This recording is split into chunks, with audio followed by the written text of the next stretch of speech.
Oscar-winning US actor Gene Hackman and his wife have been found dead at their home in New Mexico. He was 95. Police said the cause of his death has not been confirmed. An $80 million fortune, built on decades of Hollywood grit, fell into a legal trap in just 7 days. For 20 years, Gene Hackman's will stood like a fortress, carefully written to keep his money away from his estranged children. But a sudden twist of fate in early 2025 flipped the script completely. His final wishes collapsed, leaving his life's work completely exposed to the one family irony he spent a lifetime trying to avoid.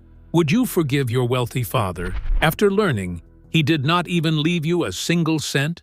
The omission inside the 2005 will. In 2005, Gene Hackman sat down with his legal team to draft a new last will and testament. He was 75 years old at the time, long past the days of chasing Hollywood blockbusters, and deeply settled into a private life in New Mexico with his second wife, Betsy Arakawa. He knew the immense value of what he had built. He had real estate, film residuals, investments, and cash, accumulated from a career defined by absolute excellence. But more than just protecting his wealth, Hackman used this document to draw a definitive line in the sand regarding his family. When the paperwork was finalized, it contained a structural choice that would shock the public years later, though it made perfect sense to those inside his immediate circle. The will explicitly named his 3 adult children from his first marriage: Christopher, Elizabeth, and Leslie. In the cold, precise language of estate law, identifying your children by name is a crucial step. It proves to a probate judge that you are of sound mind, that you know exactly who your immediate family members are, and that you haven't simply forgotten they exist. But right after listing their names, the document took a sharp,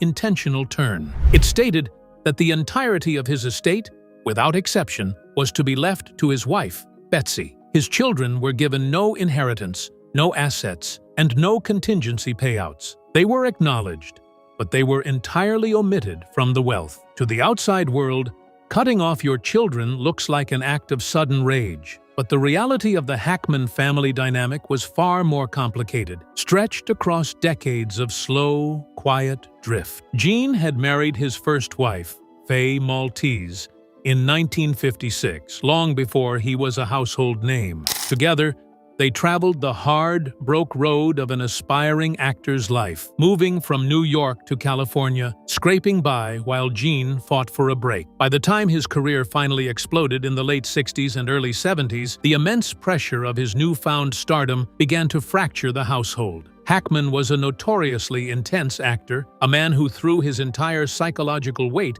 into characters like Popeye Doyle. That level of artistic obsession took a heavy toll on his physical presence at home. He was often away on distant film sets for months at a time, and when he was home, the emotional residue of his gritty roles lingered. By the time he and Faye divorced in 1986, after 3 decades together, the damage to his relationship with his children was already deeply rooted. As Christopher, Elizabeth, and Leslie grew into adults, the gap between father and children only widened. When Gene married Betsy Arakawa in 1991, a woman roughly 3 decades his junior, the family alignment shifted permanently. Hackman retreated into the high desert of Santa Fe, effectively closing the door on his old Hollywood life and, to a large extent, his first family. The 2005 will was not a rushed emotional reaction. It was a reflection of a 20-year estrangement that had hardened into a permanent status quo. He had built a new life with Betsy.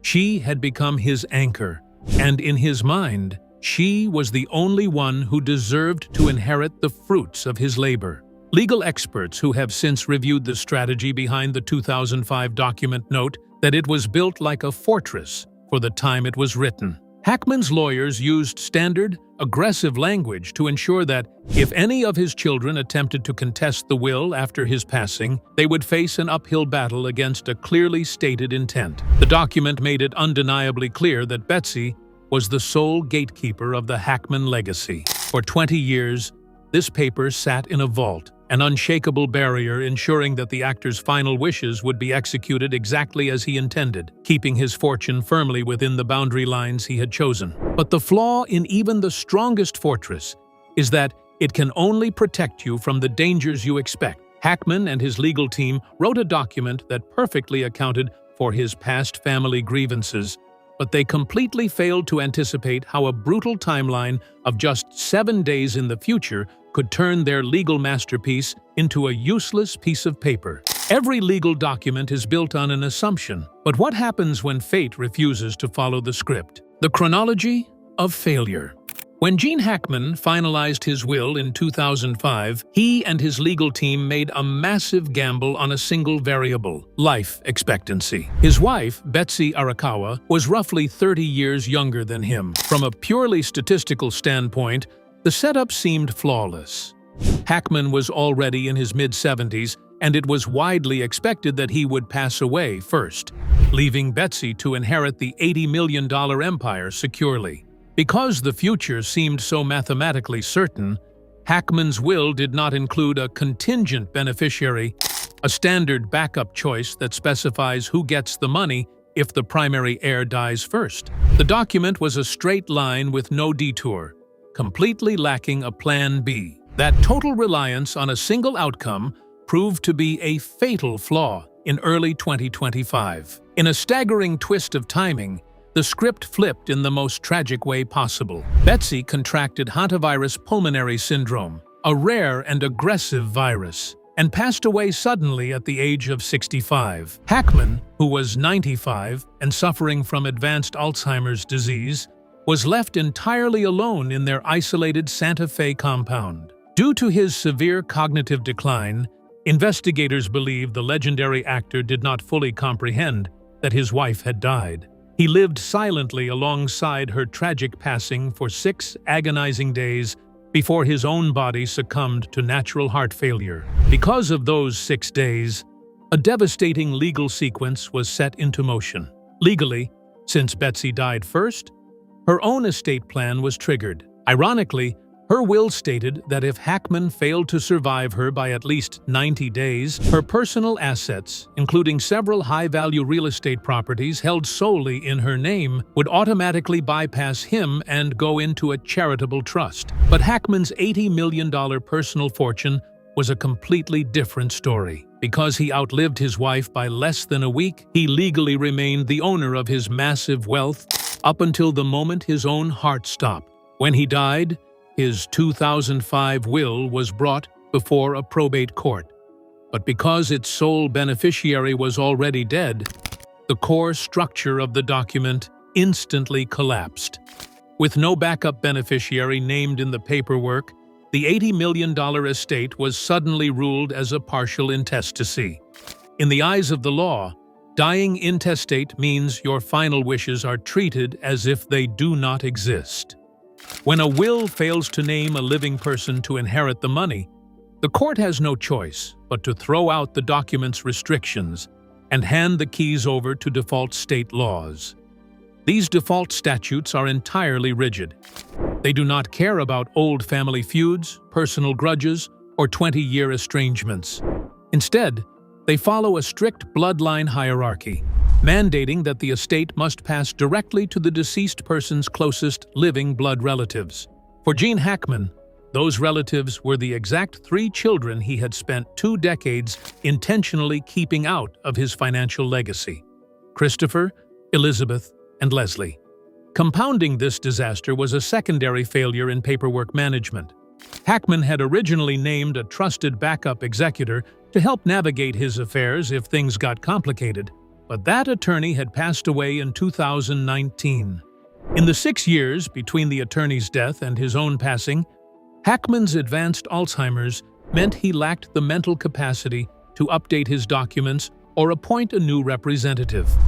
The estate plan sat completely frozen in time, a brittle structure waiting for a storm. It is the ultimate legal irony. By failing to account for the unpredictable nature of mortality, a man famous for his fierce, controlling presence on screen completely lost control of his life's work. The fortress he built to lock his children out became the exact pipeline that delivered his fortune straight into their hands. The tragedy of early 2025 and the rumor mill. In the vacuum of a massive sudden loss, the public rarely waits for the truth. before drawing their own conclusions. When the news broke in early 2025 that both Gene Hackman and his wife Betsy had passed away within days of each other at their isolated Santa Fe compound, the sheer timing of the tragedy ignited a massive firestorm of speculation online. The sudden deaths of a legendary Hollywood star and his much younger spouse felt too synchronized, too abrupt, and too cinematic to be easily accepted as a simple twist of nature. Within hours, internet forums, social media channels, and tabloid blogs began spinning dark narratives. They pointed fingers directly at the couple's estranged children, particularly Hackman's eldest son, Christopher, claiming the bitter decades-long family feud had reached a violent and desperate climax over the $80 million fortune. The sensationalized internet theories quickly fell apart, however, under the cold light of the official investigation. The Santa Fe County Sheriff's Department and state medical examiners conducted a thorough review of the compound, revealing a far more heartbreaking reality than the dark conspiracies suggested. Betsy Arakawa's sudden passing was attributed to hantavirus pulmonary syndrome, a severe, often fatal respiratory disease contracted from inhaling dust contaminated with rodent droppings, a known hazard in rural New Mexico properties.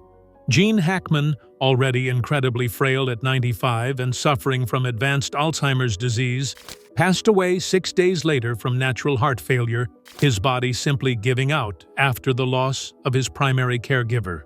The true tragedy was not a Hollywood crime, but a devastating biological coincidence. Christopher Hackman, despite the intense public suspicion and the painful history of estrangement, was completely cleared of any wrongdoing by local authorities.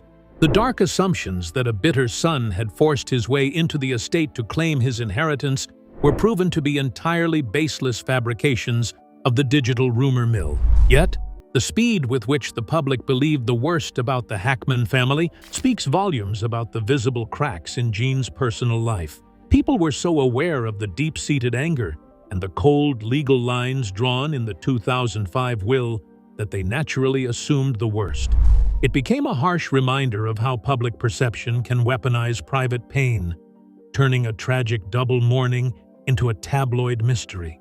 Christopher and his sisters had to endure not only the complicated grief of losing a father they barely knew, but also the weight of national suspicion, all while the legal system quietly began preparing to hand them the very fortune that had torn their family apart in the first place.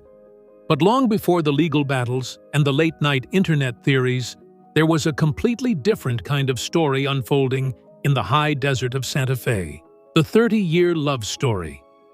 To look at the tragic end of Gene Hackman's life without understanding the 3 decades that preceded it is to miss the most gentle chapter of an otherwise turbulent existence. That chapter belonged entirely to Betsy Arakawa. A classically trained pianist, Betsy entered Hackman's life at a moment when the actor was deeply exhausted by the relentless grind of the entertainment industry. They met in California during the late 80s, shortly after his long marriage to Faye Maltese had dissolved. Despite a 30-year age gap that initially raised eyebrows among Hollywood gossip columnists, the bond between the intense, rugged actor and the poised, quiet musician proved to be remarkably resilient. When they married in 1991, it marked a permanent shift in Hackman's priorities. He was a man known for his fiery temperament on film sets, an artist who openly admitted that his work often swallowed him whole, leaving little room for anything else. But with Betsy, he found a rare kind of peace that the studio system could never provide. Seeking to escape the suffocating nature of celebrity culture, the couple made the conscious decision to leave Los Angeles entirely behind. They relocated to Santa Fe, New Mexico, purchasing a beautiful, secluded southwestern estate that they spent years remodeling together. This home became their private sanctuary, a fortress of a different kind, one built for comfort and peace rather than exclusion. In Santa Fe, Hackman wasn't the terrifying Popeye Doyle or the ruthless Lex Luthor. He was simply a local resident who loved painting, riding his bicycle through town, and sharing quiet evenings with his wife. Betsy became the undisputed anchor of Hackman's later years, especially after his abrupt retirement from the film industry in 2004. As the bright lights of his acting career faded into history, she encouraged his transition into a secondary career as a historical novelist, providing the stable, supportive environment he needed to reinvent himself. Friends noted that Betsy possessed a unique ability to calm Hackman's lingering creative intensity, grounding him in a way no one else ever could. Their relationship was built on a deep, shared appreciation for art, literature, and absolute privacy, far away from the transactional nature of the entertainment business. For over 30 years, they were virtually inseparable, navigating the quiet, predictable rhythms of aging together in their high desert haven. As Hackman entered his 90s and his health began a steep decline due to advanced Alzheimer's disease, the nature of their bond shifted from romantic partnership to one of profound devotion. Betsy quietly stepped into the role of his primary caregiver, shielding him completely from the public eye and ensuring he could live out his final days with absolute dignity. She fiercely protected his privacy, making sure that the world remembered the vibrant icon on screen rather than the fragile man navigating the deep fog of cognitive loss.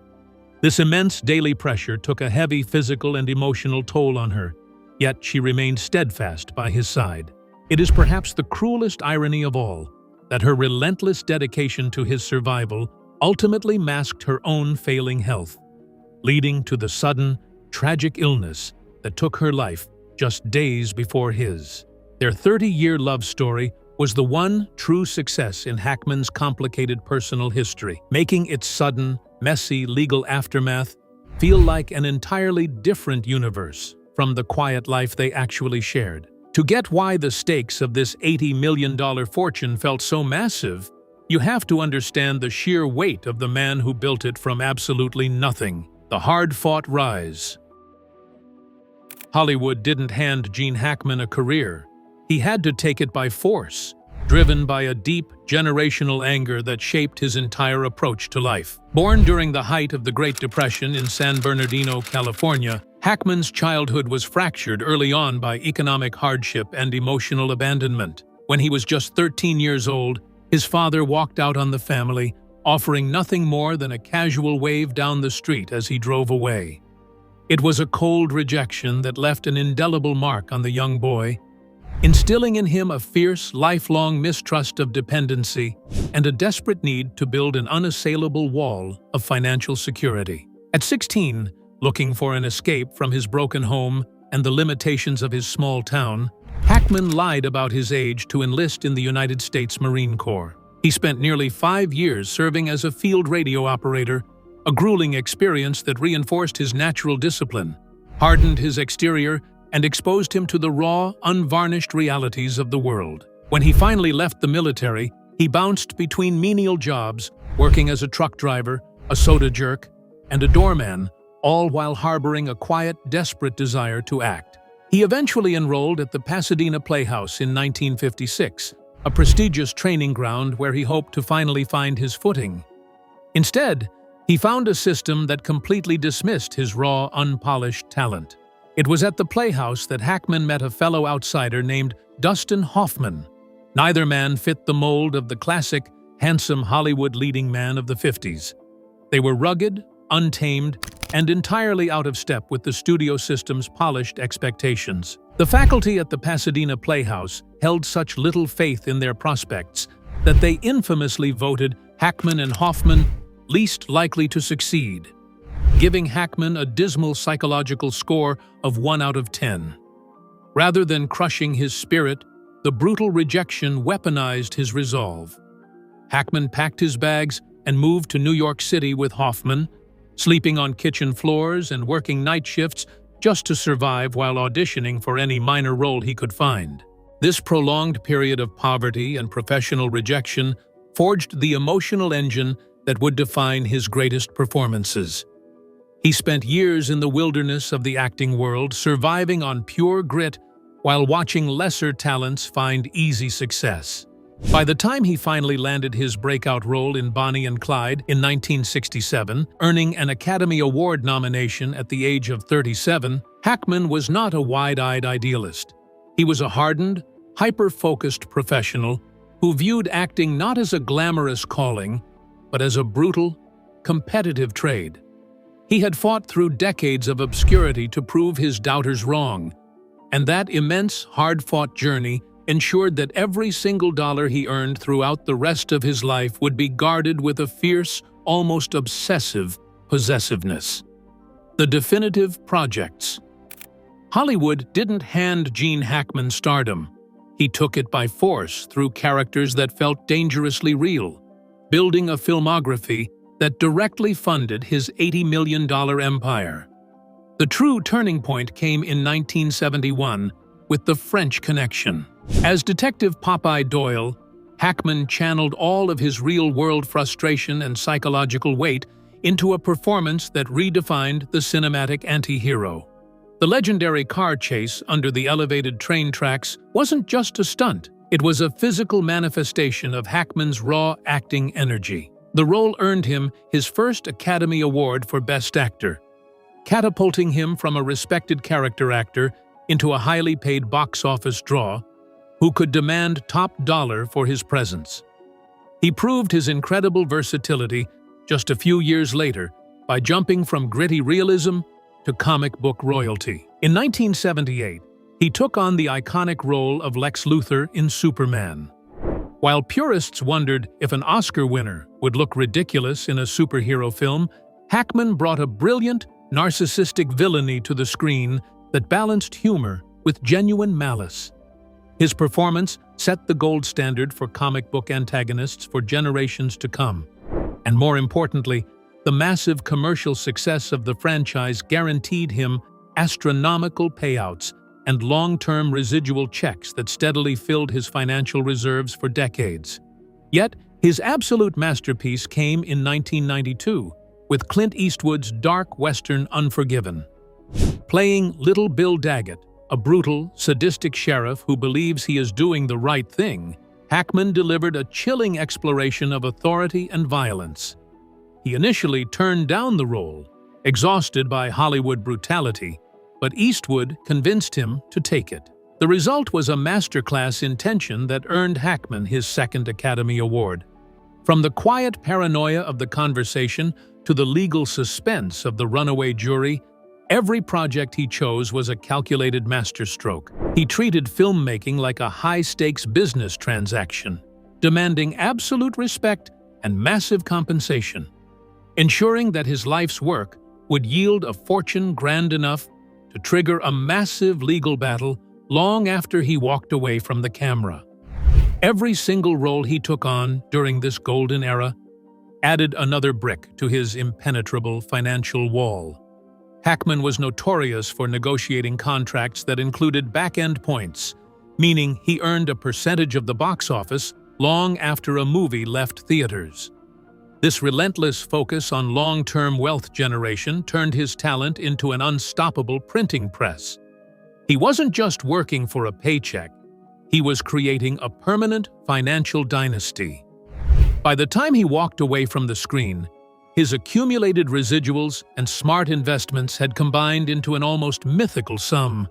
It was a fortune born entirely out of raw artistic obsession and ruthless business acumen, an $80 million kingdom that would eventually outlive his final wishes and spark a massive, unexpected probate war.